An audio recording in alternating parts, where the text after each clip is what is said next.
Kesalahpahaman mengenai Harut dan Marut seringkali muncul karena percampuran narasi antara teks suci dengan legenda rakyat atau tradisi Israiliyat, kisah-kisah yang bersumber dari ahli kitab terdahulu. Kisah ini adalah peringatan tentang literasi spiritual. Harut dan Marut berdiri di sana untuk mengatakan bahwa dunia ini penuh dengan pintu kekuatan. Masalah manusia dari dulu hingga hari ini bukanlah ketidaktahuan, melainkan ketidaksabaran.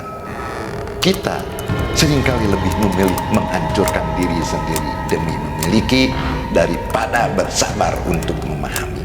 Harut dan Marut adalah narasi tentang kehendak bebas. Mereka hadir untuk menunjukkan bahwa dunia ini hanyalah panggung berisi alat-alat ujian. Di dunia hari ini, di mana sihir-sihir baru berupa teknologi dan informasi begitu mudah memecah belah, bisikan mereka tetap bergema. Apakah kita akan menggunakan alat itu untuk membangun atau menghancurkan? Atau apakah kita akan menukar keabadian akhirat demi kepuasan ego sesaat?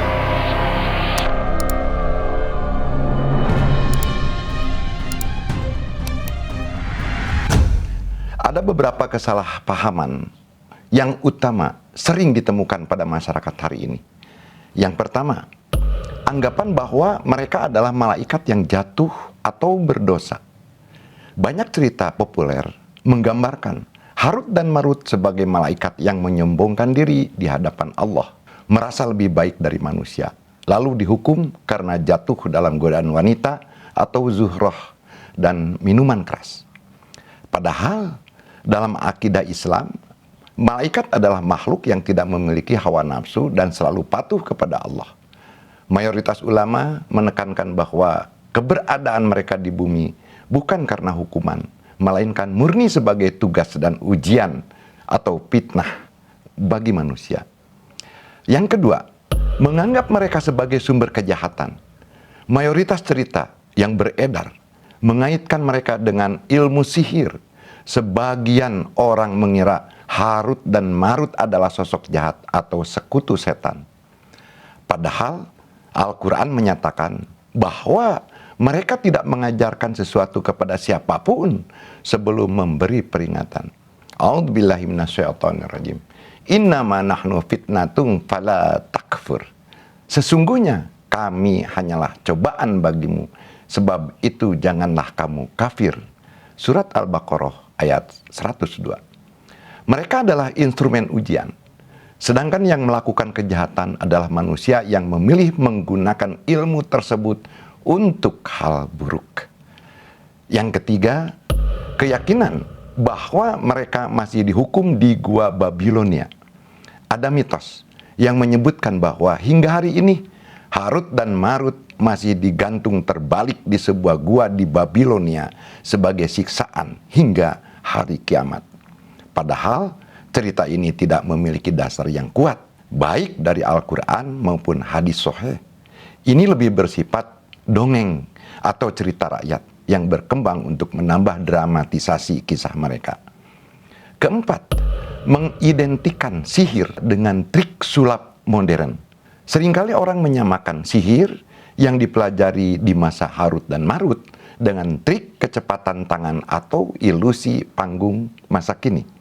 Padahal, sihir yang dimaksud dalam konteks sejarah ini berkaitan dengan metafisika yang merusak, seperti upaya memisahkan suami istri atau mencari kekuatan melalui persekutuan dengan jin yang secara spiritual dianggap sebagai bentuk kekufuran jika dipraktikkan.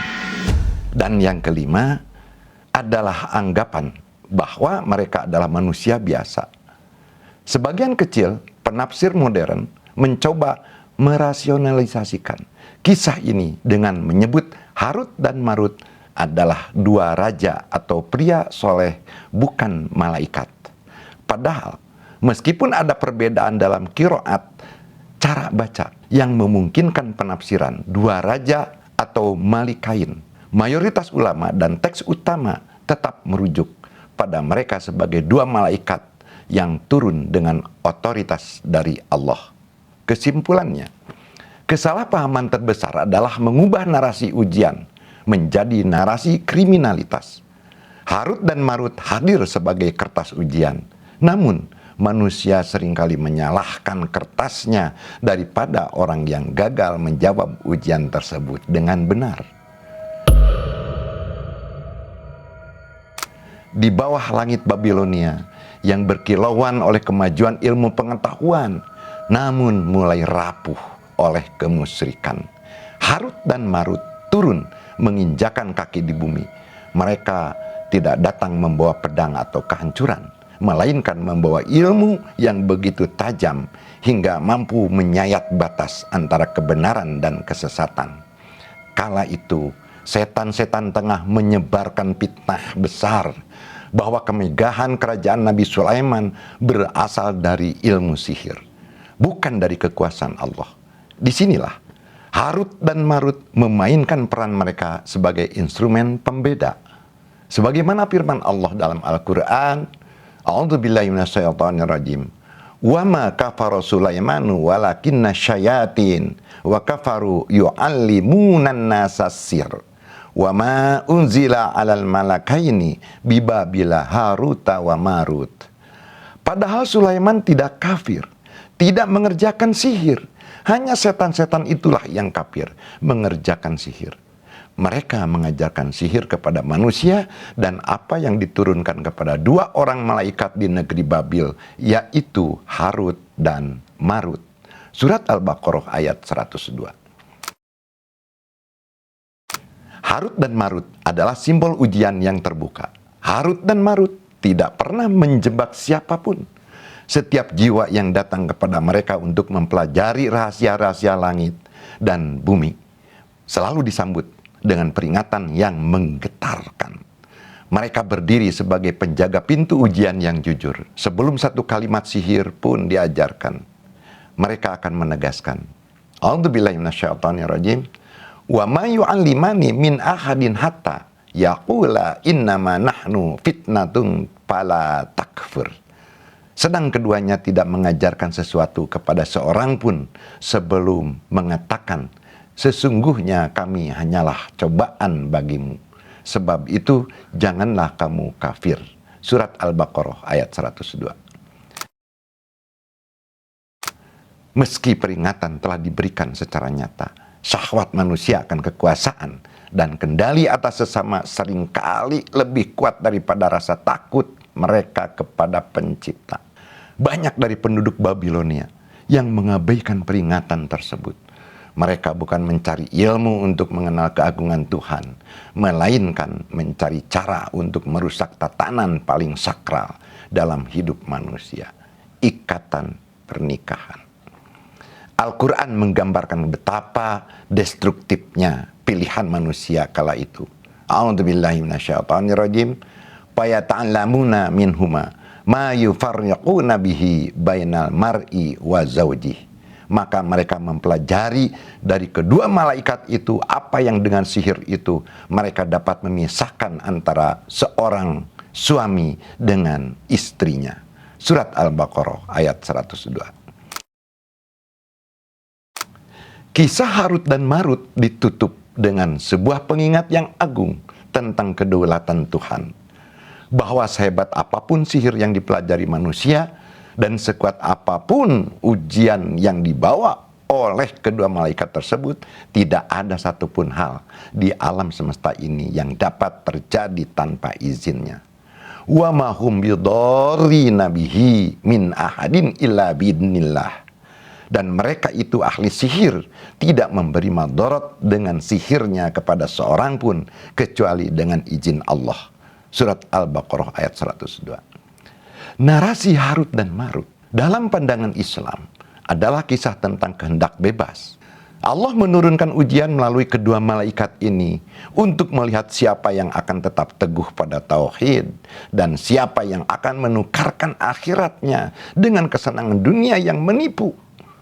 Mereka bukanlah malaikat yang gagal, melainkan bukti bahwa manusia seringkali menjadi penulis bagi kehancuran mereka sendiri melalui pilihan-pilihan yang mereka ambil.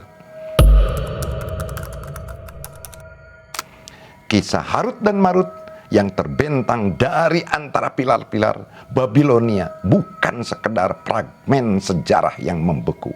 Ia adalah cermin yang memantulkan bagaimana manusia, baik dulu maupun sekarang, seringkali lebih terpikat pada persepsi yang kuat daripada yang benar. Pertama, antara ilmu dan fitnah. Di masa lalu, orang-orang Babilonia mendatangi Harut dan Marut untuk mencari jalan pintas demi mengendalikan realitas melalui sihir. Mereka mengabaikan peringatan, kami hanyalah ujian, karena silau oleh hasil instan. Hari ini, kita hidup di era di mana informasi adalah sihir baru. Kekeliruan persepsi hari ini terjadi saat kita mengejar algoritma dan teknologi bukan untuk kebijaksanaan, melainkan untuk dominasi. Kita seringkali mencari cara untuk mempengaruhi atau memanipulasi orang lain daripada memperbaiki diri sendiri. Harut dan Marut mengingatkan bahwa setiap instrumen kekuatan yang kita pegang, baik itu data, posisi, atau teknologi, selalu membawa label peringatan yang sama. Ini adalah ujian, maka janganlah kamu kufur. Yang kedua adalah kontras fokus antara merusak hubungan melawan membangun jiwa. Tragedi terbesar di Babilonia bukanlah sihirnya, melainkan tujuan penggunaannya, memisahkan antara suami dan istri. Fokus mereka adalah destruksi hubungan manusiawi demi ego pribadi. Hari ini sihir modern berupa hoax dan narasi kebencian digunakan secara sadar untuk memisahkan kelompok, keluarga, dan bangsa. Jika dulu sihir memisahkan hati di dalam rumah, hari ini persepsi yang keliru memisahkan hati di ruang digital. Hikmahnya tetap satu, kekuatan yang digunakan untuk merusak ikatan kasih sayang adalah bentuk pengkhianatan terhadap fitrah kemanusiaan. Yang ketiga, kontras mengenai kambing hitam atau menyalahkan ujian atas kesalahan pilihan. Mitos bahwa Harut dan Marut adalah malaikat yang berdosa merupakan upaya bawah sadar manusia untuk menciptakan kambing hitam. Jika gurunya jahat, maka muridnya punya alasan untuk tersesat. Ini bisa berbahaya bagi persepsi manusia di kemudian hari. Hari ini kita sering menyalahkan sistem, lingkungan, atau media sosial atas dekadensi moral. Kita menyebut teknologi sebagai penyebab perpecahan, padahal teknologi hanyalah Harut dan Marut modern, objek netral yang bertindak sebagai ujian. Kontras ini mengajarkan bahwa kejahatan tidak terletak pada ilmunya, melainkan pada niat yang menggenggamnya. Dan yang keempat adalah kontras kedaulatan antara ilusi kendali melawan izin Tuhan. Orang Babilonia merasa mereka telah menjadi Tuhan kecil setelah menguasai sihir. Mereka merasa punya kendali penuh atas nasib orang lain. Hari ini, manusia modern sering terjebak dalam ilusi bahwa sains dan kendali material adalah segalanya. Namun, kisah ini menyisipkan kalimat yang paling tenang namun paling perkasa. Mereka tidak memberi madorot kepada seorang pun kecuali dengan izin Allah. Ini adalah pesan tentang rendah hati. Sejauh manapun kita menguasai sihir duniawi, ada wilayah kedaulatan Tuhan yang tidak akan pernah bisa ditembus oleh ego manusia.